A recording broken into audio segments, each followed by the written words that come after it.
നമോ ഭഗവതേ വാസുദേവായ. ദശകം 37 ശ്രീകൃഷ്ണാവതാര പ്രസ്താവം. വൃത്തം ശ്രദ്ധര. ശ്ലോകം 1. സാന്ദ്രാനന്ദതനോഹരേ നനു പുരാ ദൈവാസുരേ സങ്കരേ ത്വത്കൃതാ അഭികർമ്മശേഷവശതോ യേ തേന യാതാ ഗതിം തേഷാം ഭൂതലജന്മനാം ദിദിഭുവാം ഭാരേണ ദൂരാർദിതാ ഭൂമി പ്രാപവിരിഞ്ചമാശ്രിതപദം ദേവൈ പുരൈവാഗതൈഃ. സാന്ദ്രാനന്ദതനോ ഹരേ നനു, അല്ലയോ സാന്ദ്രാനന്ദരൂപിയായ വിഷ്ണു ഭഗവാനെ, പുരാ ദൈവാസുരേ സങ്കരേ, പണ്ട് ദേവന്മാരും അസുരന്മാരും തമ്മിലുള്ള സങ്കരത്തിൽ, യുദ്ധത്തിൽ, ത്വത്കൃത അഭി, അങ്ങ് ഛേദിച്ചു കളഞ്ഞുവെങ്കിലും, കർമ്മശേഷവശതോ, കർമ്മം ശേഷിച്ചതുകൊണ്ട്, കർമാവസാന സമയം ആകാതിരുന്നുകൊണ്ട്, യേ ധേ, ഏതൊരുവൻ, ന യാഥാ ഗതിം തേഷാം, അങ്ങയെ പ്രാപിച്ചില്ലയോ, മോക്ഷപ്രാപ്തരായില്ലയോ, അവരുടെ ഭൂതലജന്മനാം, ഭൂതലത്തിൽ ജനിച്ചവരായ, ഭൂമിയിൽ ജന്മമെടുത്ത, ദിദിഭുവാം, ദിദിപുത്രന്മാരുടെ, അതായത് ദൈത്യന്മാരുടെ, ഭാരേണ, ഭാരം കൊണ്ട്, ധൂരാർദിത, അത്യന്തം പീഡ അനുഭവിക്കുന്നതുമായ, പീഡിതയായ ഭൂമി, ഭൂമിദേവി, പ്രാഭ വിരിഞ്ചം ആശ്രിതപദം, പ്രാഭ പ്രാപിച്ചു, വിരിഞ്ചം ആശ്രിതപദം, ആശ്രയിക്കാവുന്നതായ ബ്രഹ്മാവിന്റെ പദത്തെ പ്രാപിച്ചു, ദേവൈർ, ദേവന്മാരാൽ, പുരൈവാഗതൈർ, പുര ഏവ ആഗതൈർ, മുൻപ് തന്നെ വന്നെത്തിയ ദേവന്മാരുടെ കൂടെ. ഇനി ശ്ലോകാർത്ഥം. അല്ലയോ സാന്ദ്രാനന്ദരൂപിയായ ഹേ വിഷ്ണു ഭഗവാനെ, പണ്ട് ദേവാസുര യുദ്ധത്തിൽ അങ്ങയാൽ നിഗ്രഹിക്കപ്പെട്ട ദൈത്യന്മാരിൽ ചിലരിൽ ആർക്കൊക്കെ മോക്ഷം ലഭിച്ചില്ലയോ, അവർ ശേഷിച്ച കർമ്മപ്രേരണയാൽ ഭൂമിയിൽ വീണ്ടും ജനിച്ചു. അങ്ങനെ ഭൂമിയിൽ വന്നു പിറന്ന അസുരന്മാരുടെ ഭാരം കൊണ്ട് ഭൂമിദേവി പീഡിതയായി തീർന്നു. മുൻപ് തന്നെ വന്നെത്തിയ ദേവന്മാരാൽ ആശ്രിതമായ ബ്രഹ്മാവിന്റെ പദത്തെ ഭൂമിദേവിയും ശരണം പ്രാപിച്ചു. ശ്ലോകം 2. ഹാ ദുർജന ഭൂരിഭാരമധിതാം പാദോ നിധൗ പാതുകാം ഏതാം പാലയ കന്ദമേ വിവശതാം സംപ്രേച്ഛ ദേവാനിമാൻ ഇത്യാദി പ്രചുരപ്രലാപ വിവശാം ആലോക്യ ദാതാമഹീം ദേവാനാം വദനാനി വീക്ഷ്യ പരിതോ ദദ്യൗ ഭവന്തം ഹരേ.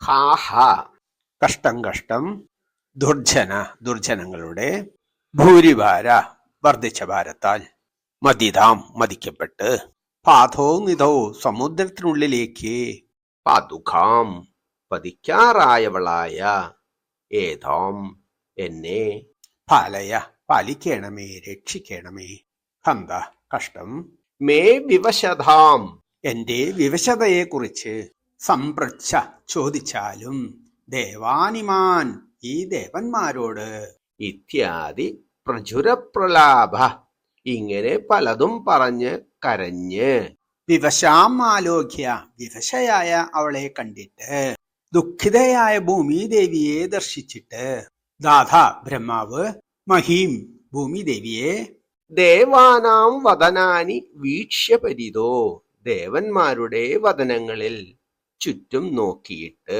ദദ്ധൗ ഭവന്തം ഹരേ, ആർത്തിഹരനായ ഹേ ഭഗവാനെ, ആ ബ്രഹ്മാവ് അങ്ങയെ ധ്യാനിച്ചു. ശ്ലോകാർത്ഥം.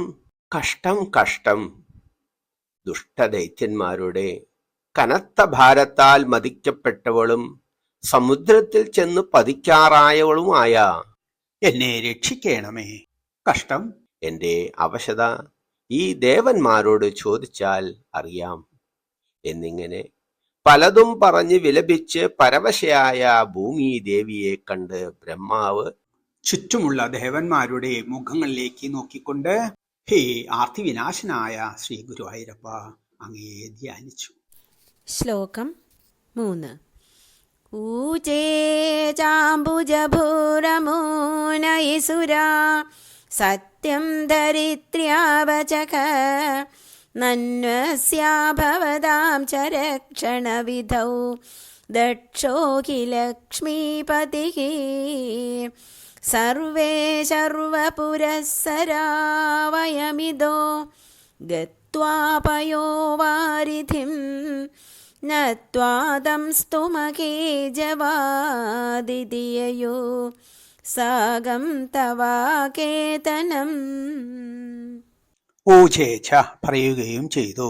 അംഭോജഭൂ താമരോത്ഭവനായ ബ്രഹ്മാവ് അമൂൻ ഇവരോട്, ഈ ദേവന്മാരോട്, ഐസുര ഹേ ദേവന്മാരെ, സത്യം ദരിദ്ര്യാവചഹ ഭൂമിദേവിയുടെ ഈ വചനങ്ങൾ സത്യം തന്നെ, പരമാർത്ഥം തന്നെ. നനു അസ്യ ഇപ്പോൾ ഇവളുടെയും ഈ ഭൂമിദേവിയുടെയും ഭവതാംശ നിങ്ങളുടെയും ദേവന്മാരുടെയും രക്ഷണവിധൗ പരിപാലനത്തിന് ദക്ഷോഹി ലക്ഷ്മീപതി സമർത്ഥൻ ലക്ഷ്മീപതിയായ ശ്രീഹരി തന്നെയാണ്. സർവേ നാം എല്ലാവരും സർവപുരസരാവയം ഈ പരമേശ്വരനെ മുന്നിൽ നടക്കുന്നവനാക്കിയിട്ട് ഇതോ ഇവിടെ നിന്ന് ഗത്വാ പയോവാരിധിം പാലാഴിയെ പ്രാപിച്ചിട്ട് നത്വാത്വം ആ ശ്രീഹരിയെ നമിച്ചിട്ട് സ്തുമഹേ ജവാദ് വേഗത്തിൽ സ്തുതിക്കാം. ഇതി ഇങ്ങനെ പറഞ്ഞ് യയു യാത്രയായി സാഗം എല്ലാവരും കൂടി തവ ആഖേദനം അങ്ങയുടെ ആസ്ഥാനമായ പാലാഴിയിലേക്ക്. ശ്ലോകാർത്ഥം. ശ്രീഹരിയുടെ നാഭിയിലെ താമരയിൽ ഭൂജാതനായ ബ്രഹ്മാവ് പറഞ്ഞു, ഏ ദേവന്മാരെ, ഈ ഭൂമിദേവിയുടെ വാക്കുകൾ സത്യം തന്നെയാണ്. ഇപ്പോൾ ഇവളുടെയും നിങ്ങളുടെയും പരിപാലനത്തിൽ സമർത്ഥൻ ശ്രീ വിഷ്ണു തന്നെ. പരമേശ്വരനെ മുന്നിലാക്കി നമുക്കെല്ലാവർക്കും പാലാഴിയിലേക്ക് പോയി മഹാവിഷ്ണുവിനെ നമിച്ച് സ്തുതിക്കാം എന്ന് പറഞ്ഞുകൊണ്ട്, ഹേ ഭഗവാനെ, അങ്ങയുടെ വാസസ്ഥാനമായ പാലാഴിയിലേക്ക് എല്ലാവരും കൂടി വേഗത്തിൽ പോയി.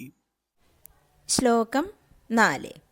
തേ മുഗ്ധാനിലശാലി ദുഗ്ധജലദേഹേ തീരം ഗദാസംഗദാ യാവത്വത്പദചിന്തനൈകമനസക താവത് സപാദോ ജബൂഹു ത്വദ്വാചം ഹൃദയേ നിശമ്യ സകലാൻ ആനന്ദയന്നോ ജീവാൻ ആഖ്യാത പരമാത്മനാ സ്വയമകം വാക്യം ദദാകർണ്യതാം.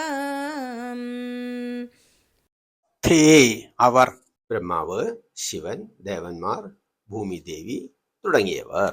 മുക്താനിലശാലി മുക്തമായ മോഹിപ്പിക്കുന്ന ഇളങ്കാറ്റോടുകൂടിയ ദുഗ്ധജലതേ പാലാഴിയുടെ തീരംഗത തീരത്തെ പ്രാപിച്ചവരായി.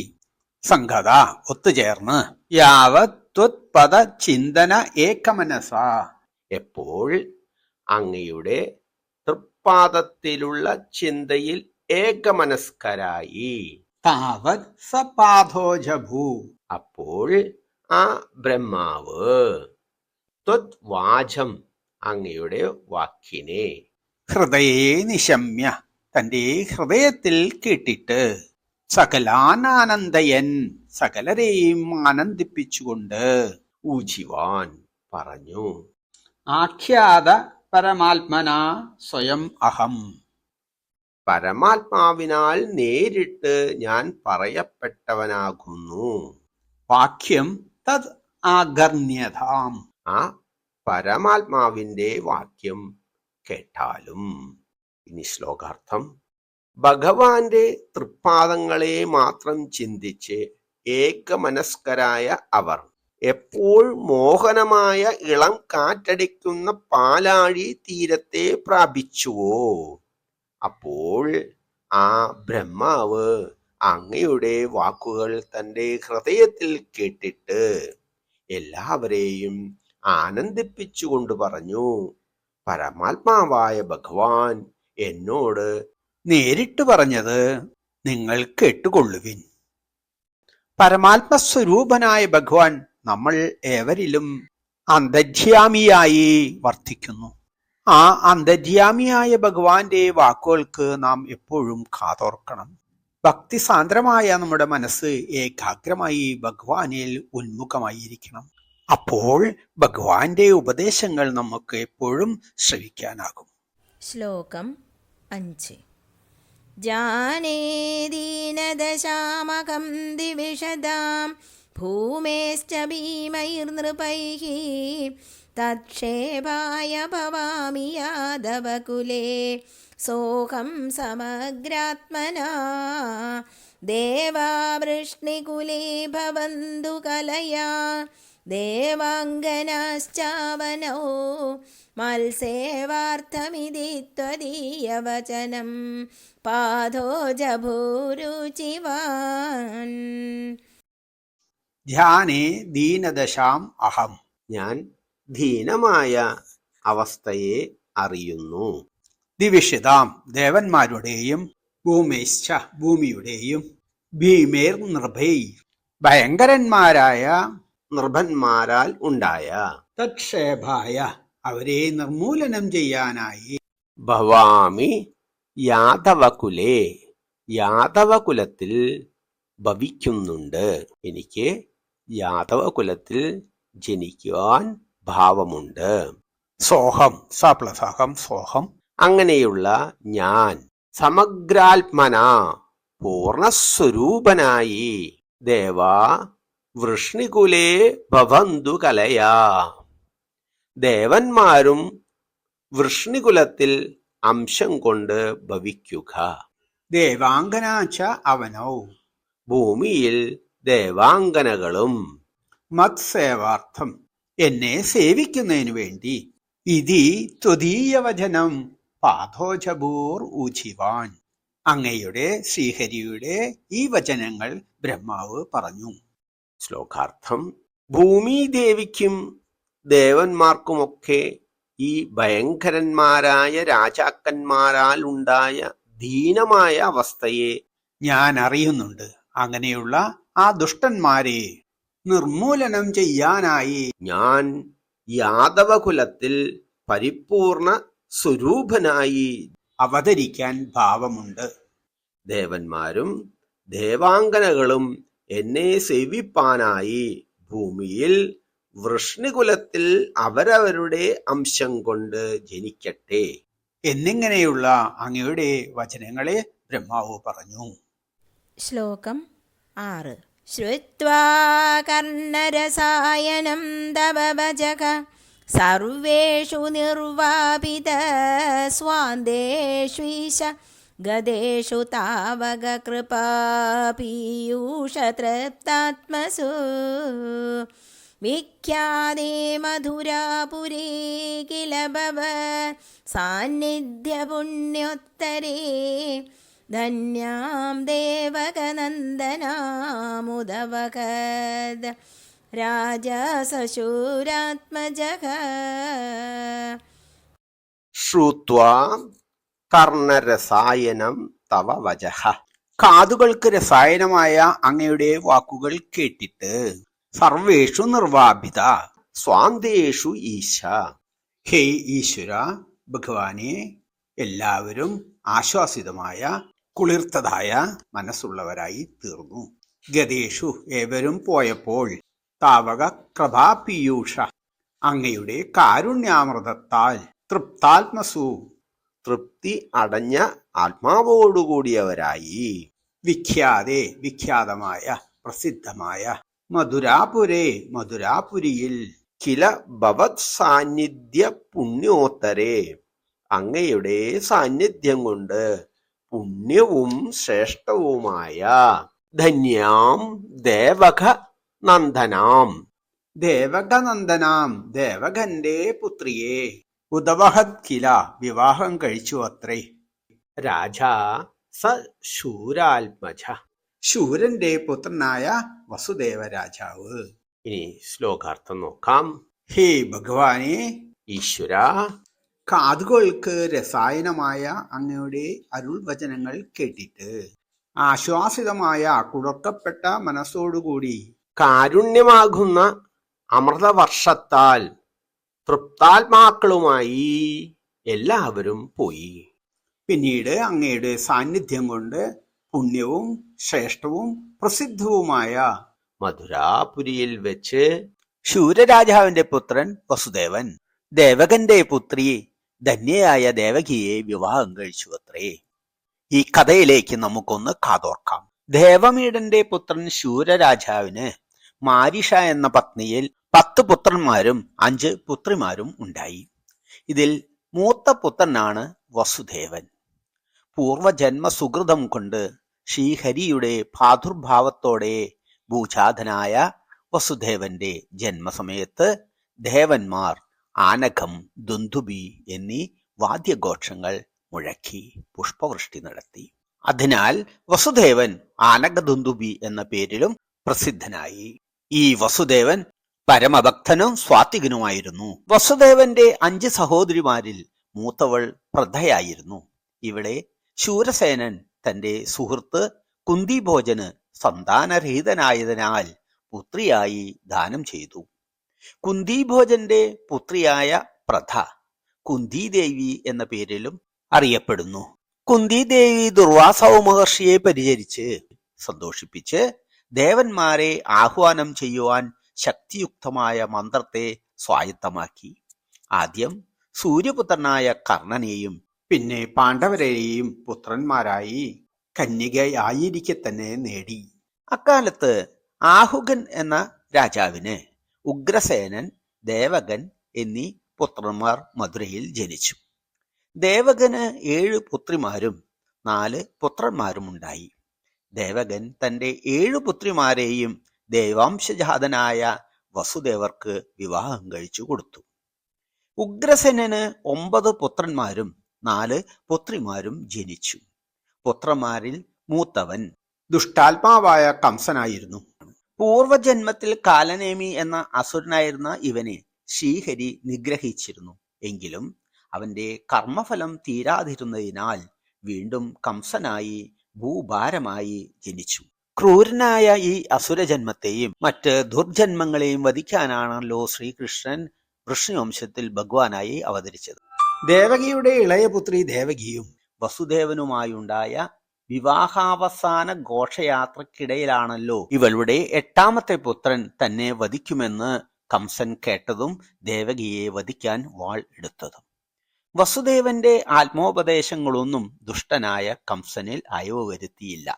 പിന്നെ ഭഗവത് പ്രചോദനമായി തങ്ങൾക്ക് ജനിക്കുന്ന കുട്ടികളെയെല്ലാം കംസന് സമർപ്പിക്കാമെന്ന വാഗ്ദാനത്തോടെ മാത്രമാണ് കംസൻ സന്തുഷ്ടനായി ദേവകീ വധത്തിൽ നിന്ന് പിന്മാറിയത്. കംസ സഹോദരിമാരെ എല്ലാം വസുദേവന്റെ സഹോദരന്മാരാണ് വിവാഹം കഴിച്ചത്.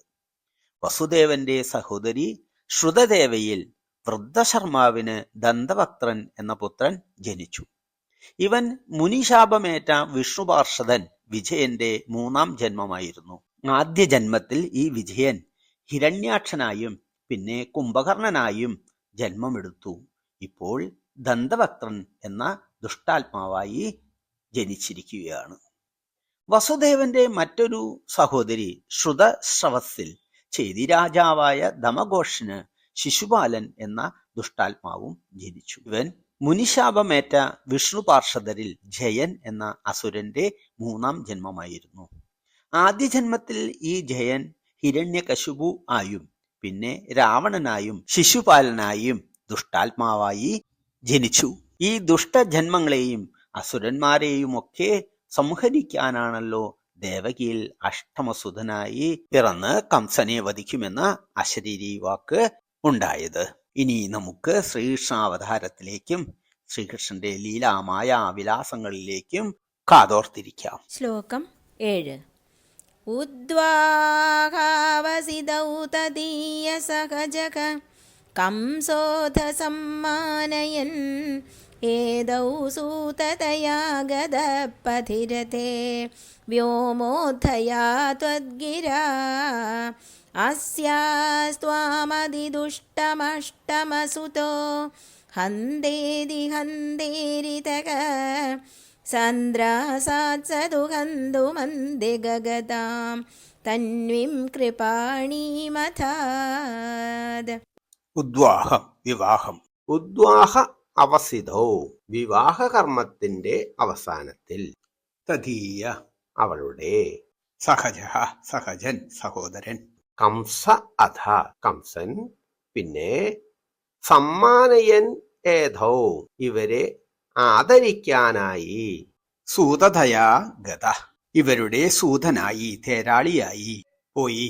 പതി രഥേ വ്യോമോത്ഥയ രഥത്തിന്റെ വഴിയിൽ ആകാശത്ത് നിന്നുണ്ടായ ത്വദ്ഗിര ഭഗവാനായ അങ്ങയുടെ അശരീരി വാക്കുകളാൽ. അസ്യാത്വം അതിദുഷ്ടം അതിദുഷ്ടനായ നീ ഇവളുടെ അഷ്ടമസുധോ എട്ടാമത്തെ പുത്രനാൽ. ഹന്ത ഇതി ഹന്തേതി വധിക്കപ്പെടുമെന്ന്. ഹന്ത ഇരിത ഹന്തേരിത കഷ്ടം പറയപ്പെട്ടവനായി. സന്ത്രാസാദ് സതു സന്ത്രാസാദ് ഭയത്താൽ. ഭയം കൊണ്ട് അവനാകട്ടെ ഹന്തും അന്തിക ഗതാം പാർശ്വത്തിലിരിക്കുന്ന ദേവകിയെ വധിക്കാനായിട്ട് അടുത്തിരിക്കുന്ന ത്വന്യും ആ സാധു സ്ത്രീയെ വധിക്കാൻ കൃപാണീം അധാത് വാളിനെ എടുത്തു. ശ്ലോകാർത്ഥം. വിവാഹകർമ്മം കഴിഞ്ഞ് ദേവകിയുടെ സഹോദരനായ കംസൻ അവരെ സൽക്കരിക്കാനായി രഥത്തിൽ സാരഥ്യം ഏറ്റെടുത്തു. വഴിക്ക് വെച്ച് കംസൻ അങ്ങയുടെ ആകാശവാണി കേട്ടു. ഇവളുടെ എട്ടാമത്തെ പുത്രൻ അതിദുഷ്ടനായ നിന്നെ കൊല്ലും. ആ ആകാശവാണി കേട്ട് ഭയന്ന് കംസൻ അടുത്തിരുന്ന മനോഹരിയായ തന്റെ സഹോദരിയെ വധിക്കാൻ വാളെടുത്തു. ശ്ലോകം 8. ഗൃണ്ണാനച്ചിഗുരേഷു താം ഖലമതിഃ ശൗരേ സ്ഥിരം സന്ത്വനൈഃ നോ മുഞ്ചൻ പുനരാത്മജാർപ്പണഗിരാ പ്രീതോധയാതോ ഗൃഹാൻ ആദ്യം ത്വത്സകജം തഥാർപ്പിതമഭി സ്നേഹേന നാഹന്നസോ ദുഷ്ടാനാമഭിദേവ പുഷ്ടകരുണാ ദൃഷ്ടാ ഹി ധീരേ കഥാ. ഗൃഹ്ണാന ചിഗുരേഷു താം അവളെ തലമുടിയിൽ പിടിച്ച് ഖലമതി ദുഷ്ടബുദ്ധിയായ ആ കംസൻ. ശൗരേർ ചിരം സാന്ത്വനേർ വസുദേവർ കുറെ സ്വാധീനിപ്പിച്ചു എങ്കിലും നോ മുഞ്ചൻ പിടി വിട്ടില്ല. പുനഃ പിന്നെ അവസാനത്തിൽ ആത്മജ അർപ്പണഗിര മക്കളെ ദേവകിക്കും വസുദേവർക്കും ഉണ്ടാകുന്ന കുട്ടികളെ കംസന് അർപ്പിക്കാം എന്ന വാക്കിനാൽ പ്രീതോ അധ യാദോ ഗ്രഹൻ പിന്നെ പ്രീതനായി കൊട്ടാരത്തിലേക്ക് പോയി. ആദ്യം ത്വത് സഹജം ഭഗവാനെ അങ്ങയുടെ ആദ്യ സഹോദരനെ. സഹജൻ എന്ന് പറഞ്ഞ സഹോദരൻ. തഥാ അർപ്പിതം അഭി അപ്രകാരമുള്ള വാക്കിനാൽ അർപ്പിച്ചു എങ്കിലും. സ്നേഹേന ന അഹൻ അസൗ സ്നേഹം കൊണ്ട് അവൻ അപ്പോൾ വധിച്ചില്ല. ദുഷ്ടാനാം അഭിദേവ ഹേ ദേവ ദുഷ്ടനാണെങ്കിലും പുഷ്ടകരുണ ദൃഷ്ടാഹി ധീരേഖത ചിലപ്പോൾ ദുഷ്ടന്മാരുടെ മനസ്സും കാരുണ്യപൂരിതമായി ചിലപ്പോൾ കാണാറുണ്ടല്ലോ. ശ്ലോകാർത്ഥം നോക്കാം. ദേവകിയുടെ തലമുടിയിൽ കടന്നുപിടിച്ച ദുഷ്ടാത്മാവായ ആ കംസൻ വസുദേവരുടെ വളരെ നേരത്തെ സാന്ത്വന വാക്കുകൾ കൊണ്ടൊന്നും പിടിവിട്ടില്ല.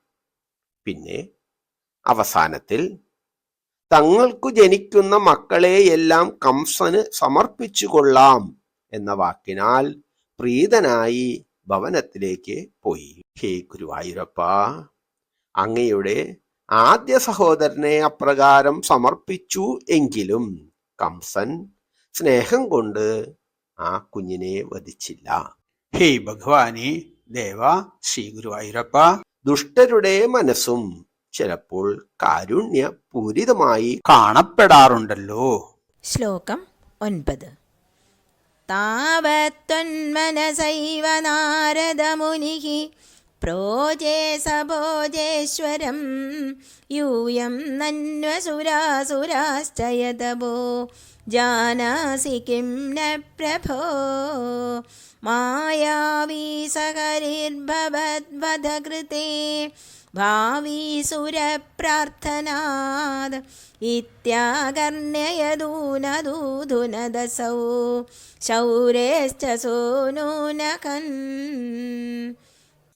താവത് അപ്പോൾ ആ ഇടയ്ക്ക് ത്വത്മനസ്സൈവ, അങ്ങയുടെ അന്തർഗതമനുസരിച്ചു തന്നെ, അങ്ങയുടെ ഇച്ഛ അനുസരിച്ചു തന്നെ, നാരദമുനി പ്രോജേ സ ഭോജേശ്വരം, നാരദമുനി ഭോജന്മാരുടെ രാജാവായ ആ കംസനോട് പറഞ്ഞു, യൂയം നനു അസുര, നിങ്ങൾ അസുരന്മാരാണല്ലോ. സുരാശ്ച യാദവോ, യാദവരെല്ലാം ദേവാംശജാതരുമാണല്ലോ. ജാനാംസി കിം ന പ്രഭോ, ഹേ പ്രഭോ, അവിടുന്ന് ഇത് അറിയുന്നില്ലേ? മായാവി സഹരിർഭവദ്വധകൃതേ, മായാവിയായ ആ ഹരി നിന്റെ വധത്തിനായി, നിന്നെ വധിക്കാനായി, ഭാവി സുരപ്രാർത്ഥനാത്, ദേവപ്രാർത്ഥന കൊണ്ട് ഭവിക്കാനിരിക്കുന്നു. ഇത്യാകർണ്യ, ഇത് ആകർണ്യ, ഇത് കേട്ടിട്ട്, യധൂൻ, യദുക്കളെ, അധൂധുനദസൗ, ഇവൻ ഈ കംസൻ യാദവരെ ദുഃഖിപ്പിച്ച്, ശൗരേശ്ച സൂനുൻ അഹൻ, വസുദേവ പുത്രനെ വധിച്ചു.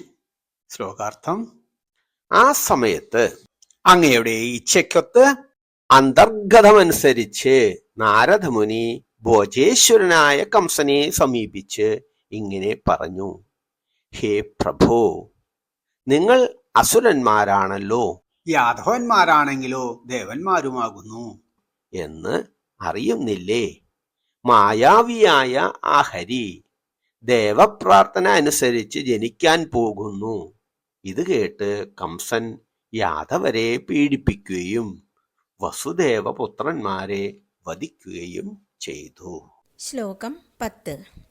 പ്രാപ്തേ സപ്തമഗർഭധാമകിപദൗ ത്വത്പ്രേരണാത്മായയാ നീതേ മാധവരോഹിണീം ത്വമഭിഭോ സച്ചത്സുഖൈകാത്മകഃ ദേവക്യാ ജഠരം വിവേശിത വിഭോ സംസ്തൂയമാനഃസുരൈഃ സത്വം കൃഷ്ണവിധൂയ രോഗപടലീം ഭക്തിം പരാം ദേഹി മേ. സർവത്ര ഗോവിന്ദനാമ സങ്കീർത്തനം. ഗോവിന്ദ ഗോവിന്ദ. ശ്രീ ഗുരുവായൂരപ്പ ശരണം. പ്രാപ്തേ സപ്തമ ഗർഭധാം, ദേവകി ഏഴാമത്തെ ഗർഭാവസ്ഥയെ പ്രാപിച്ചപ്പോൾ അഹിപദൗ, സർപ്പരാജാവായ ആദിശേഷൻ, ത്വത്പ്രേരണാത്, അങ്ങയുടെ പ്രേരണ നിമിത്തം, മായയാ നീതേ മാധവ രോഹിണീം, ഹേ മാധവ, അങ്ങയുടെ മായയാൽ രോഹിണിയിലേക്ക് നയിക്കപ്പെട്ടപ്പോൾ, ത്വം അഭിഭോ സച്ചിത് സുഖൈകാത്മകഃ, സച്ചിദാനന്ദ സ്വരൂപം മാത്രമായ ഹേ ഭഗവാനെ, അങ്ങും ദേവക്യാ ജഠരം വിവേശിത, ദേവകിയുടെ ഉദരത്തിൽ പ്രവേശിച്ചു. വിഭോ സംസ്തൂയമാന സുരൈ, ഹേ ഭഗവാനെ, അങ്ങ് ദേവന്മാരാൽ സ്തുതിക്കപ്പെട്ടവനായി. സത്വം കൃഷ്ണ വിധൂയ രോഗപടലീം ഭക്തിം പരാം ദേഹിമേ, അങ്ങനെയുള്ള അങ്ങ് കൃഷ്ണ രോഗപടലത്തെ നീക്കി ശ്രേഷ്ഠമായ ഭക്തിയെ എനിക്ക് നൽകണമേ. ശ്ലോകാർത്ഥം: ഹേ മാധവ, ഭഗവാൻ ആദിശേഷൻ ദേവകിയുടെ ഉദരത്തിൽ 7ാമത്തെ ഗർഭാവസ്ഥയെ പ്രാപിച്ചപ്പോൾ അങ്ങയുടെ പ്രേരണ മൂലം അങ്ങയുടെ പ്രഭാവത്താൽ മായാദേവിയാൽ രോഹിണിയുടെ ഗർഭത്തിലേക്ക് മാറ്റപ്പെട്ടു. ആ സമയം സച്ചിദാനന്ദ സ്വരൂപം തന്നെയായ സർവശക്തനായ ഹേ ഭഗവാനെ, ദേവന്മാരാൽ സ്തുതിക്കപ്പെട്ടവനായി അങ്ങ് ദേവകിയുടെ ഉദരത്തിൽ പ്രവേശിച്ചു.